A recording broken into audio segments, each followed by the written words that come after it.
Ku izina ry'Imana Data na Mwana na Roho Mutagatifu, amina. Shalom, Kristo Yezu akuzwe. Turi ku cyumweru tariki ya 5 ukwezi kwa 7 2026, icyumweru cya 14 mu byumweru bisanzwe by'umwaka wa Kiliziya. Icyumweru ni umunsi mukuru ukomeye cyane, umunsi duhura n'Imana ikadusiga andi mavuta, ikaduha imbaraga, ikadutuma kandi ikanatubabarira kuko tuba twaranayicumuyeho.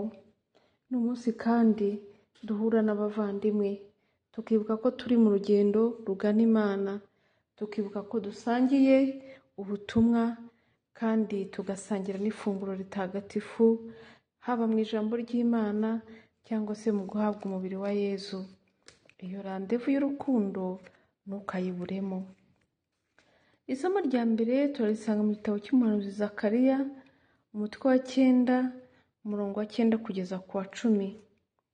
Ishima unezerwe mwari w'i Siyoni, urangurure urwamo rw'ibyishimo mwari w'i Yerusalemu.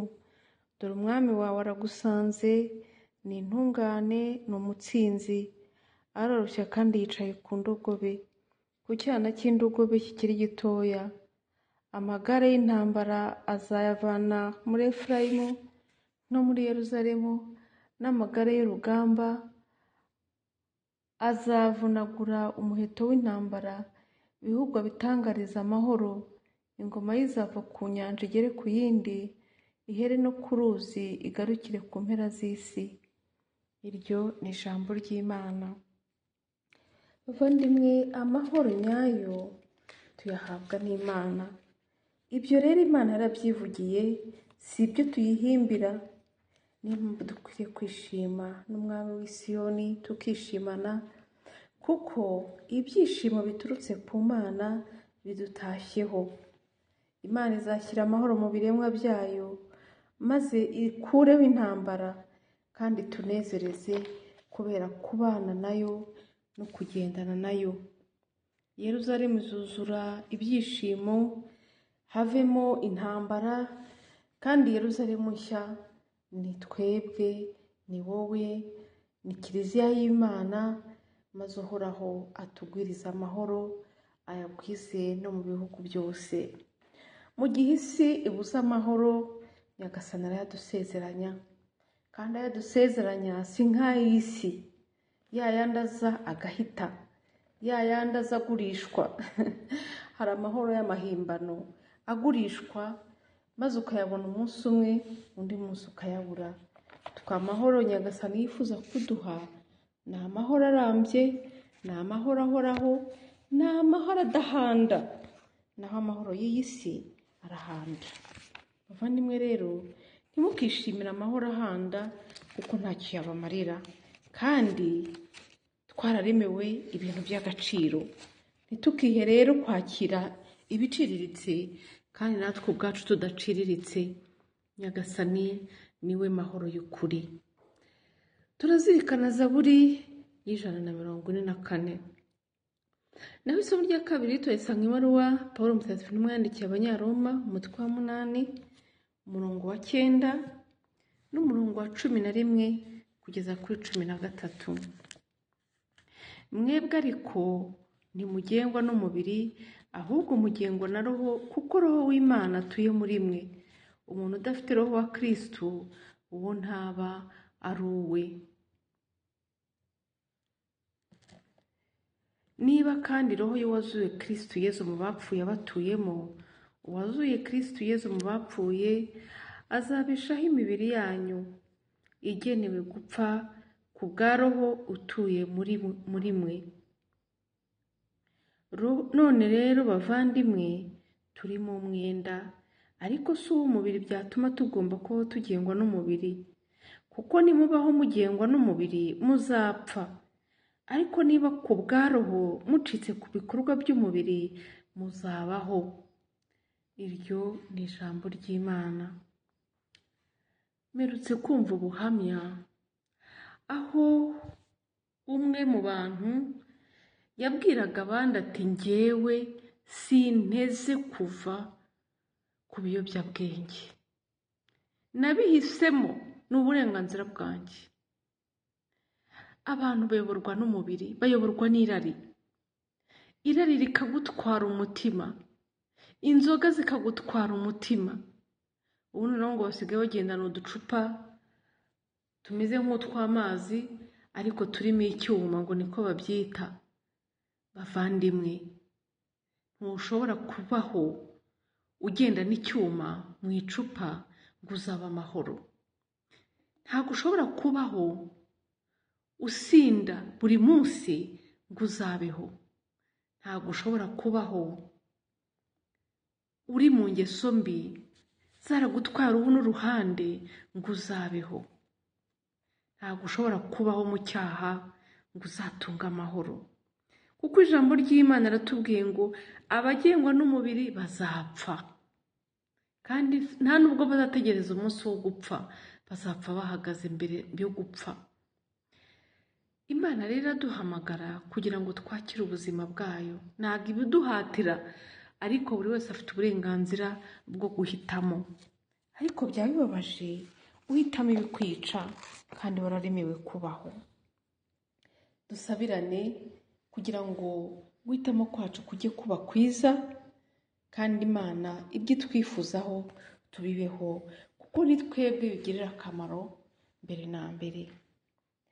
Ivanjiri ntagatifu yo turisanga kwa Matayo umutwe wa 11 umurongo wa 25 kugeza kuri 30. Icyo gihe Yezu yungamo ati, dawe mutegetsi w'ijuru n'isi, ngushimiye ko ibyo wabihisha abanyabwenge n'abahanga, ukabihishurira abaciye bugufi. Koko rero dawe niko wabyishakiye. Byose nabyeguriwe na data, kandi ntawe uzi data, ntawe uzi mwana keretse data, nta n'uzi data keretse mwana, n'uwo mwana ashatse kumuhishurira. Nimungane mwese abarushye n'abaremerewe, jye nzabaruhura. Nimwikorere umutwaro wanjye kandi mundebereho, kuko ngira umutima ugwa neza kandi nkoroshya, muzamererwa neza mu mitima yanyu.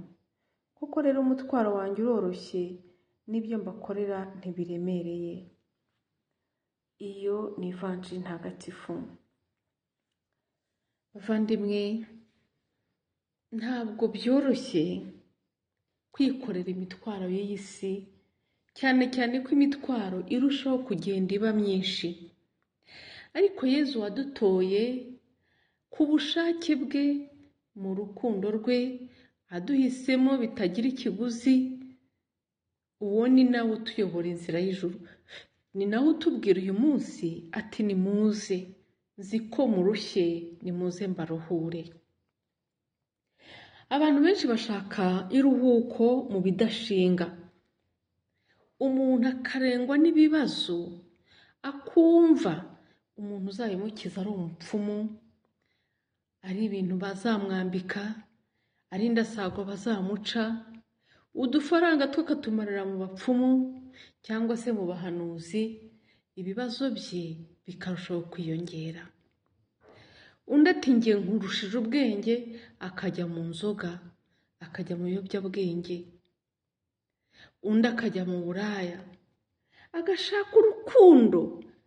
Uko arushaka niko arubura, niko akomereka, kuko icyaha kiradukomeretsa.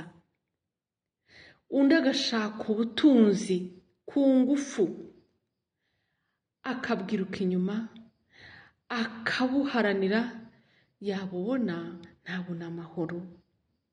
Undi agashaka ubutegetsi, akabushakisha kugeza igihe abugereyeho, yabubona agasanga byose ni ubusa. Yezu ati, nimungane mwese abarushye n'abaremerewe, maze mbaruhure. Nimwikorere umutwaro wanjye kandi mundebereho. Bavandimwe, kurebera kuri Yezu nibyo byonyine biduha amahoro, kuko nta wundi wadukunze nka we, nta n'undi wadukunda nka we, nta n'undi uzamera nka we. Yezu rero mureke tumusange. Imitwaro wikoreye cyangwa nikoreye tuyimuture. kandi nitumara kuyimutura tuyirekure, kuko afite igisubizo cya buri wese. N'icyo ataraduha azakiduha, kandi nakiduha tuzakomeze tumukunde, kuko ntabwo tumukunda kuko yaduhaye, tumukunda kuko yatwihaye. Bavandimwe, Yesu agira umutima utuza kandi ukoroshya. Natwe nicyo atwifuriza, nicyo twifuzaho, cyane cyane ko imitima yacu iba yuzuye amakode. Bavandimwe, Yesu araturuhura akadukorera umutwaro woroshye, kuko uri mu rukundo. Iyo umuntu akunda ntavunika, ariko iyo umuntu yangana arashenguka, imitwaro ikamuremerera. Ngaho rero hitamo neza, maze Yesu aguhe ubugingo bw'iteka, akumurikire kandi umugisha we uguhoreho urakabaho. Ku izina ry'Imana Data na Mwana na Roho Mutagatifu. Amina.